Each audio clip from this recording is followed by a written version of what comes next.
시간이 꽤 지난 뒤에야 그가 어디에서 왔는지 알게 되었다. 어린 왕자는 많은 걸 물어보았지만 내가 묻는 말에는 귀를 기울이는 것 같지 않았다. 어린 왕자가 무심코 한 이야기를 통해 차츰 모든 걸 알게 되었다. 이 일도 그런 경우에 속한다. 그는 내 비행기를 처음 보고 이렇게 물었다. 그건 어디에 쓰는 물건이야? 이건 물건이 아니라 하늘을 나는 비행기야. 내 비행기. 어린 왕자에게 내가 하늘을 난다는 사실을 알리는 게 자랑스러웠다. 그러자 어린 왕자가 소리쳤다. 와, 그럼 아저씨도 하늘에서 떨어졌어? 나는 대수롭지 않다는 듯 대답했다. 그래. 아, 정말 신기한 일이네. 어린 왕자는 까르르 귀엽게 웃었다. 내 불행을 우습게 여기는 것 같아서 기분이 나빠졌다. 어린 왕자는 말을 이어갔다. 그러니까 아저씨도 하늘에서 왔구나. 어느 별에서 왔어? 그 말에 그의 비밀을 풀 수 있는 한 줄기 빛이 비친 것 같아 얼른 물어보았다. 그럼 너는 다른 별에서 왔단 말이지? 어린 왕자는 아무 대답도 하지 않고 내 비행기를 살펴보며 고개를 끄덕거렸다. 그래, 이런 걸 타고 그렇게 멀리서 오지는 못했을 거야. 그는 한동안 생각에 잠겼다. 그러다가 내가 그려준 양을 주머니에서 꺼내더니 마치 보물을 보듯 넋을 놓고 바라보았다. 슬쩍 내비친 다른 별 이야기에 내가 얼마나 설레었을지 충분히 상상할 수 있을 것이다. 나는 좀 더 알아보려고 했었다. 너는 어디에서 왔어? 내가 사는 것이 어디지? 네 양을 어디로 데려가려는 거야?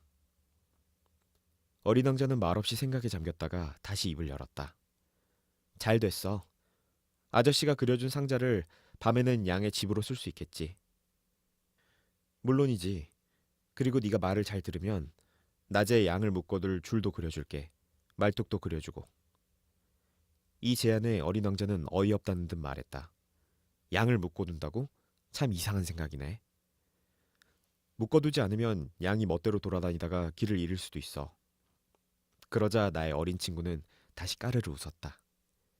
양이 어디로 간다는 거야? 어디든지. 앞으로 쭉. 그 말에 어린 왕자는 진지하게 대꾸했다. 괜찮아. 내가 사는 곳은 아주 작거든. 그리고 우울한 표정으로 덧붙였다. 앞으로 쭉 가봐야 멀리 갈 수도 없어. 이렇게 해서 중요한 두 번째 사실을 알게 되었다. 어린 왕자가 살던 별이 겨우 집 한 채 정도의 크기밖에 안 된다는 것이다. 그건 별로 놀라울 일도 아니었다. 지구나 목성, 화성, 금성처럼 사람들이 이름을 붙인 커다란 행성 외에도 천체 망원경으로도 잘 보이지 않을 정도로 작은 소행성이 수백 개나 있다는 걸 알고 있었기 때문이다. 천문학자들은 이런 소행성을 발견하면 이름 대신 소행성 325라는 식으로 번호를 붙인다. 어린 왕자가 떠나온 별이 소행성 B612라고 믿을 만한 근거가 있다. 이 소행성은 1909년 터키의 천문학자가 딱 한 번 망원경으로 관측했다. 당시 이 천문학자는 국제천문학회에서 자신이 발견한 소행성에 대해 중대한 발표를 했다. 하지만 입고 있는 옷 때문에 아무도 그의 말을 믿지 않았다. 어른들은 늘 그런 식이다. 소행성 B612를 위해서는 다행스럽게도 터키의 독재자가 터키 사람들에게 유럽식 복장을 하지 않으면 사형에 처한다는 명령을 내렸다. 1920년 그 천문학자는 세련된 양복 차림으로 다시 발표를 했다. 이번에는 모든 사람들이 그의 발표 내용을 받아들였다. 내가 소행성 B612에 대해 이렇게 자세히 설명하고 번호까지 정확히 밝히는 건 어른들 때문이다. 어른들은 숫자를 좋아한다. 어른들은 여러분이 새로 사귄 친구에 대해 중요한 건 절대 묻지 않는다. 그 아이의 목소리는 어떠니? 그 아이가 가장 좋아하는 놀이는 뭐지? 그 아이는 나비를 채집하니? 어른들은 이런 건 묻지 않고 다음과 같은 질문만 한다. 그 아이는 몇 살이니? 형제가 몇이야? 몸무게는 얼마나 나가지? 그 아이 아빠는 얼마나 버니? 이런 질문에 답을 들어야 어른들은 그 친구에 대해 어느 정도 알게 되었다고 믿는다. 여러분이 나는 아주 예쁜 빨간 벽돌집을 보았어요. 창가에는 제라늄이 피어 있고 지붕 위에는 비둘기가 앉아 있어요. 라고 얘기하면 어른들은 그 집이 어떤 집인지 절대 상상하지 못한다. 어른들한테는 나는 10만 프랑짜리 집을 보았어요. 라고 말해야 한다. 그럼 어른들은 와, 정말 멋진 집이구나. 라고 외칠 것이다. 따라서 여러분이 어린 왕자가 정말 이곳에 있었다는 증거는 그 아이가 매력적이고 까르르 웃고 양을 갖고 싶어 했다는 거예요. 양을 갖고 싶다는 건 그 사람이 실제로 존재한다는 증거예요. 라고 말하면 어른들은 어깨를 으쓱거리며 여러분을 어린아이 취급할 것이다. 하지만 여러분이 어린 왕자가 떠나온 별은 소행성 B612예요. 라고 말하면 어른들은 모든 걸 이해하고 더 이상 캐묻지 않을 것이다. 어른들은 늘 그런 식이다.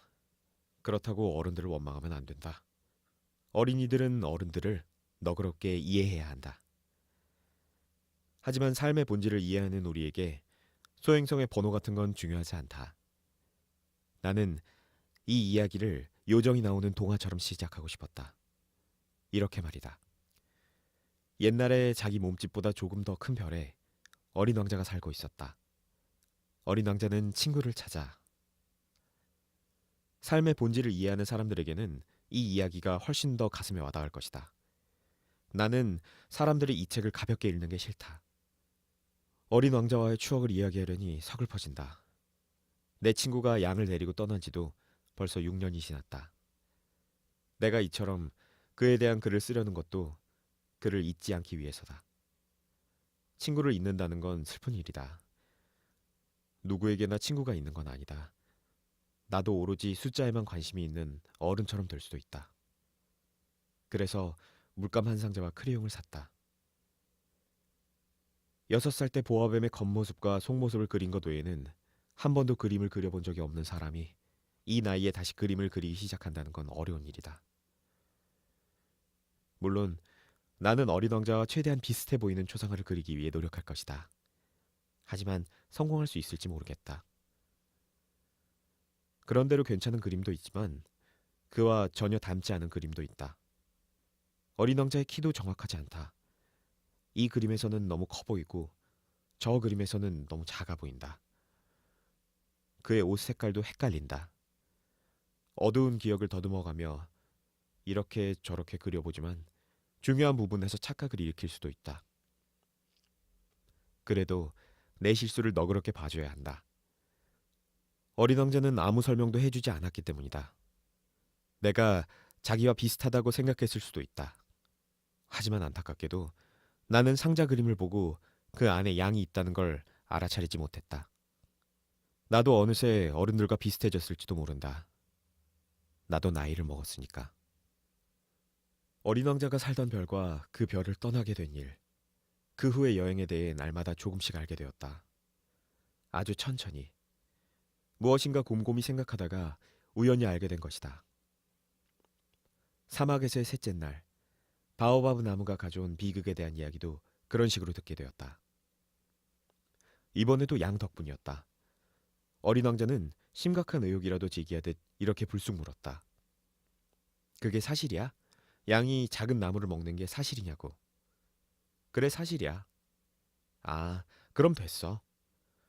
양이 작은 나무를 먹는다는 사실이 왜 그렇게 중요한지 이해할 수 없었다. 하지만 어린 왕자는 질문을 이어갔다. 그럼 바오바브 나무도 먹겠네? 난 어린 왕자에게 바오바브 나무는 작은 나무가 아니라 성당만큼이나 큰 나무여서 코끼리 떼를 몰고 가도 바오바브 나무 한 그루를 먹어치우지 못할 거라 말해주었다. 코끼리 떼라는 말에 어린 왕자는 까르르 웃었다. 그럼 코끼리를 층층이 쌓아 올려야 해. 어린 왕자는 영리하게도 이런 사실을 지적했다. 바오바브 나무도 크게 자라기 전에는 아주 작은 나무잖아. 그야 그렇지.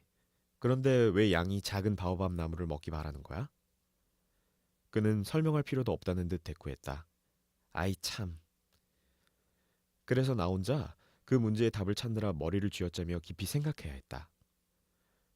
어린 왕자의 별에도 다른 별과 마찬가지로 좋은 풀과 나쁜 풀이 있고 좋은 풀이 자라는 좋은 씨앗과 나쁜 풀이 자라는 나쁜 씨앗이 있다. 하지만 씨앗은 눈에 보이지 않는다. 씨앗들은 땅 속에 숨어서 자고 있다가 그중 하나가 어느 날 문득 잠에서 깨어난다. 그리고 기지개를 편 뒤 처음에는 수줍어하는 태양을 향해 연약하고 작은 예쁜 싹을 내민다. 붉은 순무나 장미나무의 싹이라면 마음대로 자라도록 내버려 두어도 된다. 하지만 나쁜 식물의 싹이라면 눈에 띄자마자 뽑아버려야 한다. 그런데 어린 왕자의 별에 무서운 씨앗이 있었다. 바로 바오바브 나무의 씨앗이었다. 땅 속에 바오바브 나무의 씨앗이 잔뜩 퍼져 있던 것이다. 너무 늦게 손을 쓰면 바오바브 나무를 절대 없앨 수 없다. 바오바브 나무가 별을 온통 뒤덮어 버린다. 그리고 뿌리로 별에 구멍을 뚫어 넣는다. 그토록 작은 별에 바오바브 나무가 많아지면 별은 터져서 산산조각이 나고 만다. 나중에 어린 왕자는 이런 말을 했다. 이건 생활하면서 반드시 지켜야 할 규칙이야. 아침에 몸을 깨끗이 씻고 나면 별도 구석구석 깨끗이 청소를 해줘야 해. 바오바브 나무는 아주 어릴 때에는 장미나무와 비슷해 보여. 하지만 장미나무와 구분할 수 있게 되면 곧바로 뽑아버리는 걸 규칙으로 정해서 지켜야 해. 귀찮긴 하지만 아주 쉬운 일이야. 어린 왕자는 지구에 사는 어린이들이 잊지 않고 기억할 수 있도록 멋진 그림을 그리는 게 어떻겠냐고 권하기도 했다. 언젠가 어린이들이 여행을 하게 되면 그게 도움이 될 거야. 할 일을 뒤로 미루는 게 아무 문제도 일으키지 않을 때도 있어. 하지만 바오바브 나무를 그렇게 했다간 엄청난 일이 일어나게 돼. 절대 미루면 안 돼. 게으름뱅이가 사는 별이 하나 있었는데 게으름뱅이가 바오바브 나무 세 그루를 소홀히 여기다가 그만. 그래서 어린 왕자가 시킨 대로 그 별을 그리게 되었다. 나는 도덕 선생님처럼 잔소리하는 걸 좋아하지 않는다. 하지만 바오바브 나무의 위험성이 잘 알려져 있지 않고 길을 잃고 소행성에 발을 들여놓는 사람이 겪게 될 위험이 너무나도 크기에 이번 한 번만 고집을 꺾기로 했다. 나는 어린 친구들에게 주의를 주겠다. 얘들아, 바오바브 나무를 조심해. 나와 마찬가지로 내 친구들도 오래전부터 하마터면 이런 위험에 빠질 뻔했다. 이 그림을 이토록 정성껏 그린 것은 위험에 대한 경계심을 불러일으키기 위해서다. 그것을 위해 이 정도 노력은 기울일 만하다. 여러분은 이렇게 물을 수도 있다. 왜 이 책의 다른 그림들은 바오바브 나무 그림처럼 훌륭해 보이지 않을까? 대답은 간단하다. 노력했지만 성공하지 못한 것이다. 하지만 바오바브 나무 그림을 그릴 때에는 위기감이 들어 놀라운 능력을 발휘할 수 있었다. 아, 어린 왕자야. 이렇게 해서 나는 너의 외롭고 쓸쓸한 생활에 대해 조금씩 알게 되었어. 오랫동안 해가 질 때의 고즈넉한 풍경 외에는 네 기분을 풀어줄 만한 것이 없었지. 나흘째 되던 날 아침에 너의 이야기를 듣고 새로운 사실을 알게 되었어. 나는 해 지는 풍경이 정말 좋아. 해 지는 걸 보러 가자. 하지만 기다려야 해. 기다리다니 뭘? 해 지는 걸 기다려야 해. 너는 처음에 깜짝 놀란 것 같았지만 곧이어 웃으며 말했어. 지금도 내 별에 있는 줄 안다니까? 맞아. 미국이 낮 12시일 때 프랑스에서는 해가 진다는 사실을 모르는 사람이 없을 거야. 1분 만에 프랑스로 갈 수 있다면 해가 지는 걸 충분히 볼 수 있을 텐데. 안타깝게도 프랑스는 너무나도 멀리 떨어져 있어. 하지만 아주 작은 너의 별에서는 의자를 몇 걸음 뒤로 옮겨 놓으면 돼. 그렇게 하면 보고 싶을 때마다 지는 해를 볼 수 있었지. 하루에 44번이나 지는 해를 본 적이 있어. 너는 이렇게 말하고 잠시 침묵을 지키다가 말을 이어갔어. 정말 슬플 때에는 해 지는 걸 보고 싶잖아. 그럼 44번이나 지는 해를 본 날 너는 정말 슬펐구나? 하지만 어린 왕자는 대답하지 않았다. 닷새째 되던 날 이번에도 양 덕분에 어린 왕자의 또 다른 삶의 비밀이 밝혀졌다. 그는 오랫동안 혼자 고민하던 문제를 털어놓기라도 하듯 불쑥 물었다. 양이 작은 나무를 먹는다면 꽃도 먹겠지? 양은 눈앞에 있는 건 다 먹어. 가시가 있는 꽃도? 응, 가시가 있는 꽃도. 그럼 가시는 어디에 쓰이는 거야? 그건 나도 몰랐다. 그때 나는 비행기 엔진에 꽉 조여진 볼트를 푸느라 정신이 없었다. 비행기 고장이 너무 심한 것 같아서 걱정이었고 마실 물도 다 떨어져 가서 최악의 상황이 우려되었다. 가시는 어디에 쓰이는 거야? 어린 왕자는 한 번 질문을 하면 절대로 그냥 넘어가지 않는다. 나는 볼트 때문에 짜증이 나서 아무렇게나 대답했다. 가시는 아무 쓸모도 없어. 꽃이 괜히 심술을 부리는 거야. 아, 어린 왕자는 잠시 침묵을 지키다가 원망스럽다는 듯 소리쳤다. 그럴 리가 없어. 꽃들은 연약해. 그리고 순진해. 꽃들은 있는 힘을 다해 자신을 지키는 거라고. 가시가 있으면 무서워 보이는 줄 알고. 나는 아무 대답도 하지 않았다. 그 순간 내 머릿속에는 이 생각뿐이었다. 이 볼트가 끝내 풀리지 않으면 망치로 때려 부숴야겠어. 어린 왕자는 내가 무슨 생각을 하든 상관하지 않고 또다시 말을 걸었다. 그럼 아저씨 생각의 꽃들은 아니, 아니야. 난 아무 생각도 없어. 그냥 아무렇게나 대답한 거야. 나는 지금 중요한 일을 하느라 바쁘다고. 어린 왕자는 어이없다는 듯 나를 쳐다보았다. 중요한 일이라고? 어린 왕자는 망치를 들고 시커먼 기름을 손가락에 묻힌 채 그의 눈에는 무척이나 추해 보이는 물건 위에 엎드려 있는 나를 바라보았다. 다른 어른들과 똑같이 말하네. 그 말을 들으니 조금 부끄러웠다. 하지만 그는 냉정하게 말을 이어갔다. 아저씨는 모든 걸 혼동하고 있어. 모든 게 뒤죽박죽이야. 어린 왕자는 정말로 머리끝까지 화가 나 있었다. 그의 금빛 머리칼이 바람에 휘날렸다.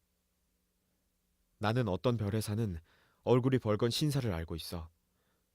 그는 단 한 번도 꽃향기를 맡거나 별을 본 적이 없고 아무도 사랑하지 않아. 하는 일이라곤 덧셈밖에 없지. 그리고 온종일 아저씨처럼 같은 말만 되풀이하고 있어. 나는 중요한 일을 하고 있어. 나는 중요한 일을 하고 있다고. 그러면서 잘난 척해. 하지만 그는 사람이 아니라 버섯이야. 뭐라고? 버섯. 어린 왕자는 너무 화가 나서 얼굴이 핏기 하나 없이 창백해졌다. 꽃들은 수백만 년 전부터 가시를 만들었고 그런데도 양들은 수백만 년 전부터 꽃을 먹었어. 그런데 꽃들이 왜 아무 쓸모도 없는 가시를 만드느라 애쓰는지 알아보는 일이 중요하지 않다는 거야? 양과 꽃 사이에 벌어지는 전쟁이 중요하지 않다고? 뚱뚱하고 얼굴이 벌건 신사가 하는 덧셈보다 이 문제가 중요하지 않다는 거야? 만약에 내 별 외에는 어디에도 없는 이 세상에 단 하나밖에 없는 꽃을 내가 알고 있는데 아무것도 모르는 어린 양이 어느 날 아침에 그 꽃을 한 입에 먹어치운다 해도 그게 중요한 일이 아니라는 거잖아. 어린 왕자는 흥분해서 얼굴이 빨개진 채 말을 이어갔다. 누군가 수백만 개나 되는 별 중에서 단 하나의 별에만 있는 꽃을 사랑한다면 그 사람은 별들을 바라보는 것만으로도 행복할 거야. 이렇게 생각하면서 말이야. 저기 어딘가에 내 꽃이 있어. 하지만 양이 꽃을 먹어버리면 그 사람에게는 반짝이던 모든 별들이 갑자기 빛을 잃고 꺼져버리는 것과 같아. 그런데 그게 그렇게 중요한 일이 아니라는 거잖아.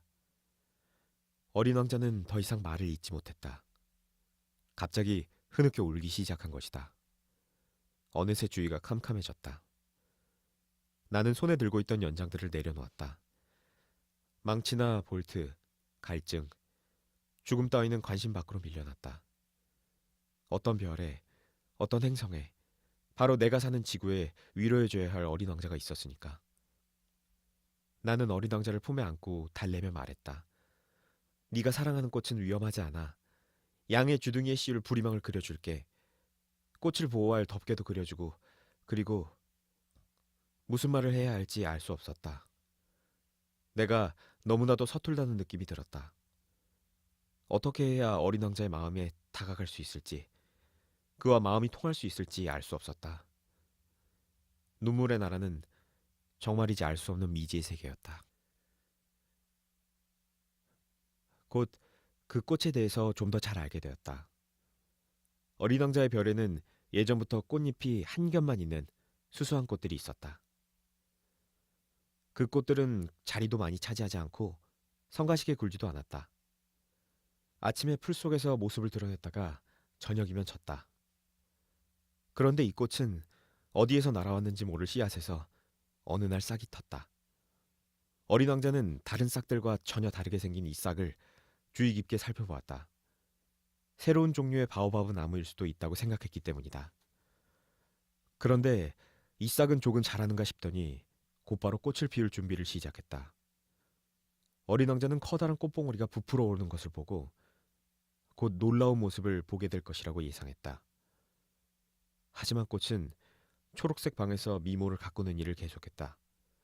어떤 색이 좋을지 신중하게 고르고 천천히 옷을 입으며 꽃잎들을 하나하나 매만졌다.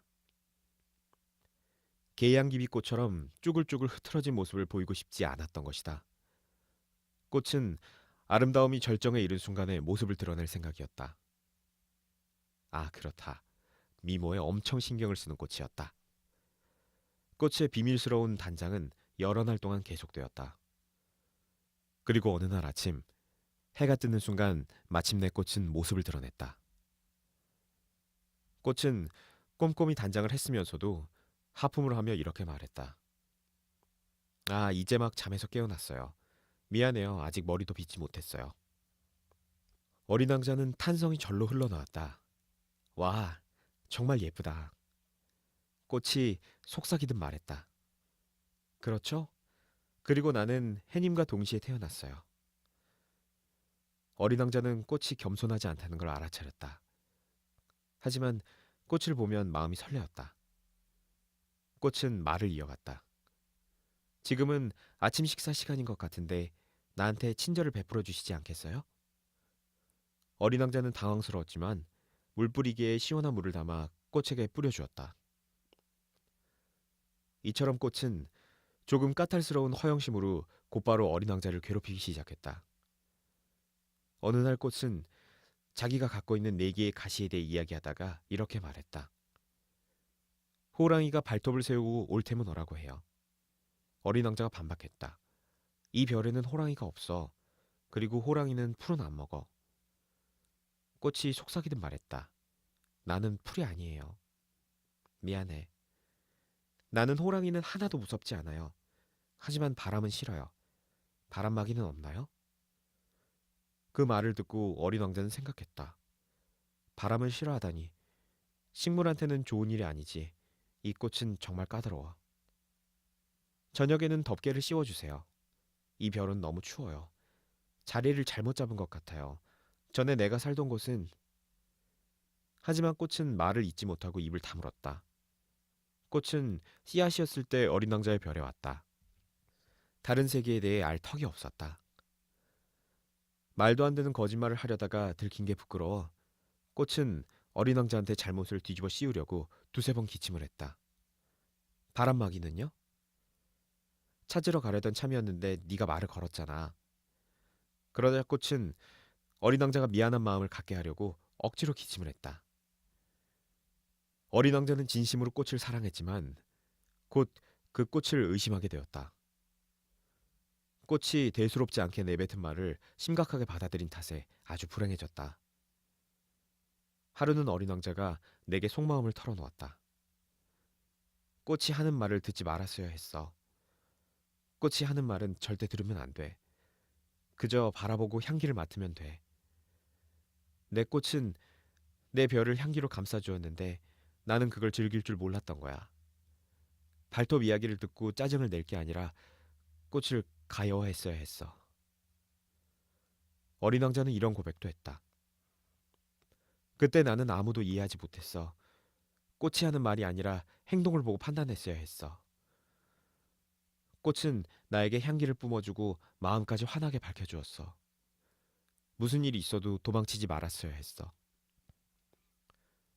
꽃의 허술한 거짓말 뒤에 숨어있는 사랑을 깨달았어야 했어. 꽃들은 밖으로 내뱉는 말과 속마음이 다르잖아. 하지만 나는 너무 어려서 꽃을 사랑할 줄 몰랐던 거야. 내 생각에 어린 왕자는 이동하는 철새들의 도움을 받아 자기 별을 빠져나왔을 것 같다. 떠나는 날 아침 어린 왕자는 별을 말끔하게 정리했다. 그는 불을 내뿜고 있는 활화산들을 정성껏 청소했다. 그의 별에는 활화산이 2개 있었는데 아침밥을 데울 때 편리했다. 지금은 불이 꺼진 사화산도 하나 있었다. 하지만 어린 왕자는 언제 어떻게 될지 알 수 없다고 생각하고 사화산도 똑같이 청소해 주었다. 청소만 잘해주면 화산은 갑자기 폭발하지 않고 서서히 규칙적으로 불을 뿜어낸다. 화산 폭발은 굴뚝에서 불이 뿜어져 나오는 것과 같은 것이다. 물론 지구에 사는 우리는 커다란 화산을 청소하기는 너무 작다. 그래서 우리는 화산 폭발로 많은 어려움을 겪는다. 어린 왕자는 조금 걱정스럽고 우울한 마음으로 최근에 도단한 바오바브 나무의 싹도 뽑았다. 다시는 돌아오지 못할 수도 있다고 생각한 것이다. 그래서 늘 하던 이런 익숙한 일들이 그날 아침은 유난히 정겹게 느껴졌다. 마지막으로 꽃에 물을 주고 유리 덮개를 씌워주려 했을 때에는 눈물이 날 것 같았다. 어린 왕자가 꽃에게 작별 인사를 했다. 잘 있어. 하지만 꽃은 아무 대꾸도 하지 않았다. 어린 왕자가 다시 작별 인사를 건넸다. 잘 있어. 꽃은 기침을 했다. 하지만 감기 때문은 아니었다. 마침내 꽃이 말했다. 내가 어리석었어요. 용서해줘요. 그리고 부디 행복하길. 어린 왕자는 꽃이 아무 비난도 하지 않자 놀랐다. 그는 당황해서 유리 덮개를 손에 든 채 우두커니 서 있었다. 꽃이 이렇게 유순하고 조용해진 걸 이해할 수 없었다. 꽃이 말했다. 그래요. 난 당신을 사랑해요. 하지만 당신은 전혀 알아차리지 못했어요. 내 탓이에요. 그런 건 아무래도 좋아요. 하지만 당신도 나처럼 어리석었어요. 꼭 행복하셔야 해요. 그 유리 덮개는 내버려둬요. 이젠 필요 없어요. 하지만 바람이 난 감기에 그렇게 잘 걸리지는 않아요. 신선한 밤 공기가 나한테 좋을 거예요. 나는 꽃이니까요. 하지만 벌레들이 나비를 보려면 벌레 두세 마리쯤은 견뎌야 해요. 나비는 정말 아름다워요. 나비가 아니면 누가 나를 찾아주겠어요? 당신은 멀리 떠나잖아요. 커다란 짐승들도 하나도 무섭지 않아요. 나한테는 날카로운 발톱이 있으니까요. 꽃은 천진난만하게 네 개의 가시를 내보이며 이렇게 덧붙였다. 그렇게 꿈을 대지 말아요. 짜증만 나요. 떠나기로 마음먹었으니 어서 가세요. 꽃은 어린 왕자에게 우는 모습을 보이기 싫었던 것이다. 그렇게 자존심이 강한 꽃이었다. 어린 왕자의 별은 소행성 325, 326, 327, 328, 329, 330과 같은 구역에 있었다. 그래서 어린 왕자는 일자리도 구하고 뭔가 배워보려고 그 소행성들부터 찾아가기로 했다. 첫 번째 별에는 왕이 살고 있었다. 왕은 자줏빛 천과 흰 담비 모피로 만든 옷을 입고 간소하지만 위험 있는 왕좌에 앉아 있었다. 왕은 어린 왕자를 보자 소리쳤다. 아, 신하가 왔구나. 어린 왕자는 속으로 생각했다. 나를 한 번도 본 적이 없는데 어떻게 알아보는 걸까? 어린 왕자는 왕이 생각하는 세상은 단순하다는 사실을 알지 못했다. 왕의 눈에는 모든 사람이 신하로 보였다. 왕은 드디어 누군가의 왕이 되었다는 사실을 뿌듯해하며 말했다. 너를 더 잘 볼 수 있도록 가까이 와라.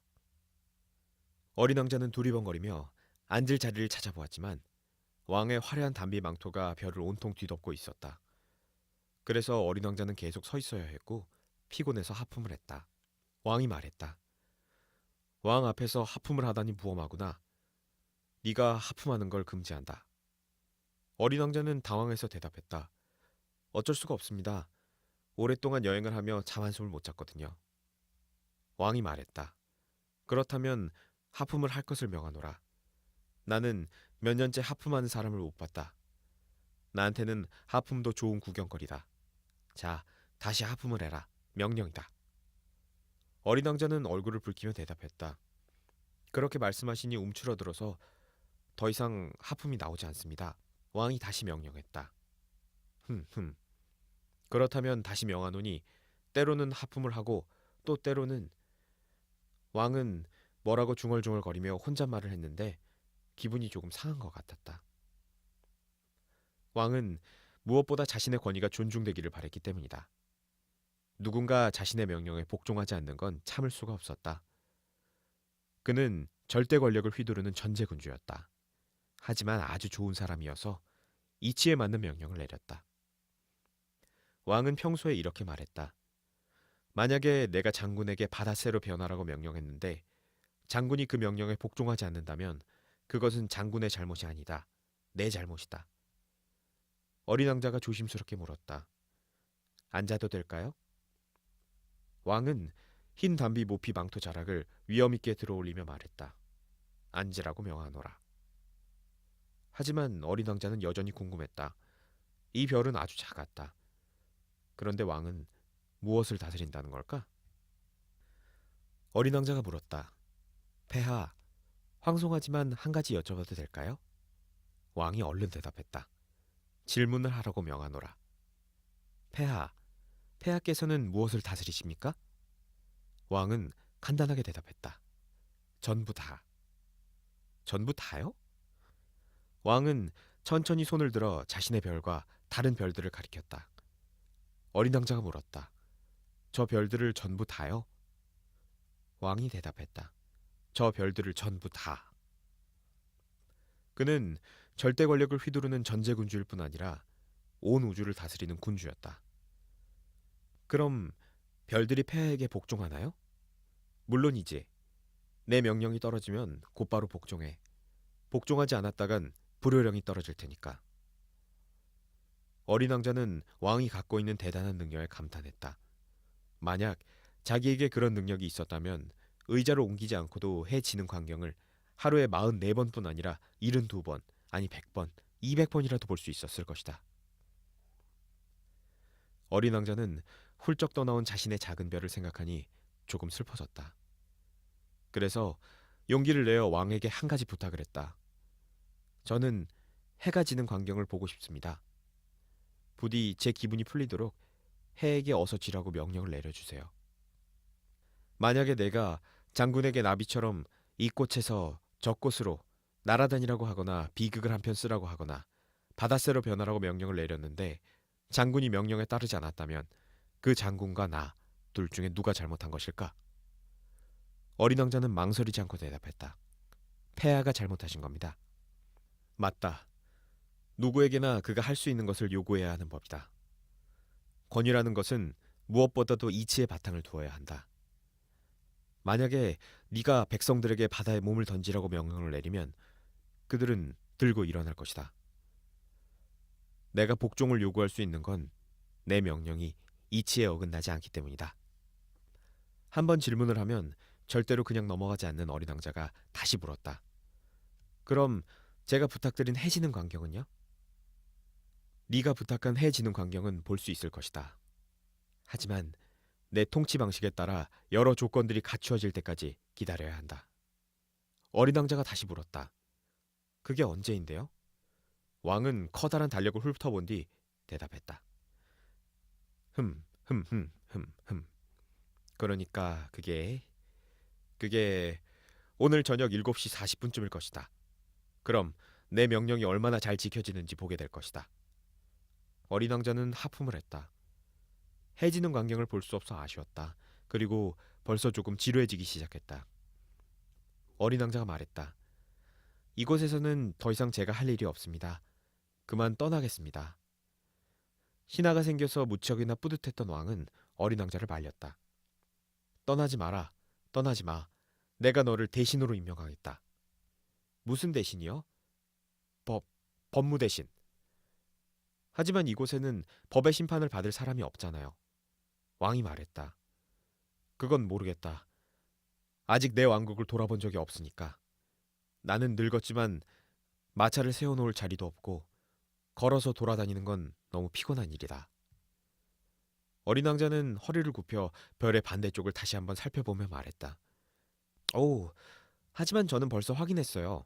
저쪽에도 아무도 없어요. 왕이 말했다. 그럼 너 자신을 심판하도록 해라. 그게 가장 어려운 일이다. 다른 사람을 심판하는 것보다 자기 자신을 심판하는 일이 훨씬 더 어려운 법이다. 너 자신을 제대로 심판할 수 있다면 너는 참으로 지혜로운 사람이다. 어린 왕자가 대답했다. 저는 어디서든지 저 자신을 심판할 수 있습니다. 그러니 굳이 이곳에 머물지 않아도 됩니다. 왕은 헛기침을 했다. 흠. 이 별 어딘가에 늙은 쥐 한 마리가 살고 있을 것이다. 밤이면 쥐가 찍찍대는 소리가 들린다. 그 늙은 쥐를 심판하도록 하라. 가끔 그 쥐에게 사형을 선고하라. 그럼 그 쥐의 목숨이 너의 심판에 달리게 될 것이다. 하지만 매번 쥐에게는 특사를 내려 목숨을 구해줘야 한다. 이 별의 쥐는 그 녀석 한 마리밖에 없으니까. 어린 왕자가 대답했다. 저는 사형 선고를 내리고 싶지 않습니다. 그만 떠나겠습니다. 안 된다. 어린 왕자는 이미 떠날 준비를 마쳤지만 늙은 왕의 마음을 아프게 하고 싶진 않았다. 폐하의 명령에 정확하게 따르기를 바라신다면 저에게 이치에 맞는 명령을 내려주시는 것이 좋겠습니다. 저에게 1분 안에 떠나라는 명령을 내리시는 겁니다. 여러 조건들이 아주 잘 갖춰진 것 같습니다. 왕이 아무 대답도 하지 않자 어린 왕자는 잠시 망설이다가 한숨을 쉬며 출발했다. 그러자 왕이 급하게 소리쳤다. 너를 대사로 임명하겠다. 왕은 근엄한 표정을 지어 보였다. 어린 왕자는 그 별을 떠나 여행을 하며 생각했다. 어른들은 너무 이상해.